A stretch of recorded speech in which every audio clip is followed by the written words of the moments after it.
दोस्तों, क्या आप जानते हैं कि दुनिया में सबसे खतरनाक आदमी कौन होता है? जिसकी बुद्धि तो ऋषि मुनियों की होती है, लेकिन जिसके कर्म राक्षसों जैसे होते हैं। शराफत का पर्दा ओढ़कर बहुत से लोग मासूम बनने की फिराक में होते हैं, मगर वक्त से पहले उनको बेनकाब करना बहुत जरूरी है, वरना आखिर में नुकसान आपका ही हो सकता है। इसलिए शराफत का नाटक करने वालों से बचे रहे। एक कबूतर और एक कबूतरी एक पेड़ के डाल पर बैठे थे। उन्हें बहुत दूर से एक आदमी दिखाई दिया। कबूतरी के मन में कुछ शंका हुई और उसने कबूतर से कहा कि चलो जल्दी उड़ चले, नहीं तो यह आदमी हमें मार डालेगा। कबूतर ने लंबी सांस लेते हुए इत्मीनान के साथ कबूतरी से कहा, अरे भला उसे गौर से देखो तो सही, उसकी अदा देखो, लिबास देखो, चेहरे से शराफत टपक रही है, यह हमें क्या मारेगा, बिल्कुल सज्जन पुरुष लग रहा है। कबूतर की बात सुनकर कबूतरी चुप हो गई। जब वो आदमी उनके करीब आया तो अचानक उसने अपने वस्त्र के अंदर से तीर कमान निकाला और झट से कबूतर को मार दिया, और बेचारे उस कबूतर के वही प्राण पखेरु उड़ गए।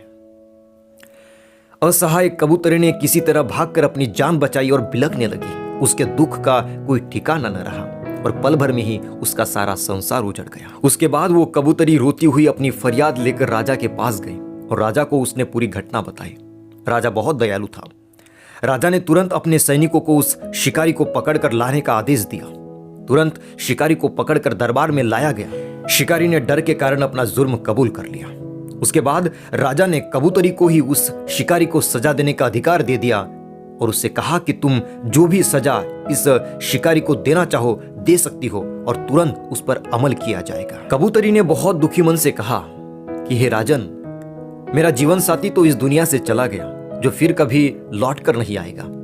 इसलिए मेरे विचार से इस क्रूर शिकारी को बस इतनी ही सजा दी जानी चाहिए कि अगर वो शिकारी है तो उसे हर वक्त शिकारी का ही लिबास पहनना चाहिए।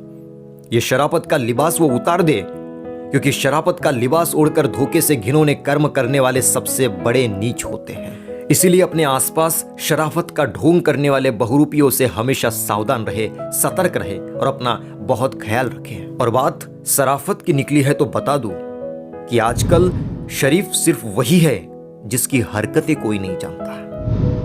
ये कहानी अगर आपको पसंद आई हो तो चैनल को सब्सक्राइब करके इस चैनल को ग्रो करने में हमारी मदद करें और आने वाली किसी भी कहानी को आप मिस ना करें। तब तक के लिए बहुत बहुत शुक्रिया।